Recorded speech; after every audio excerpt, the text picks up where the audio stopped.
Alright, so today our hour high was here, our low was here, so we had a little retest potential in this area.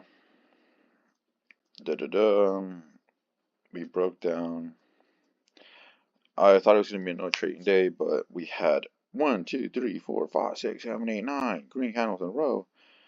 We broke out the hour high with this green candle here.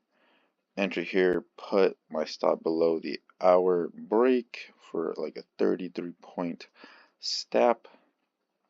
Target is key level here, put it a little bit above just to get that 1.2 bang.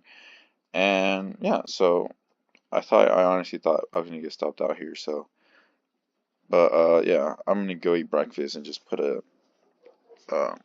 alert on this. Go do stuff.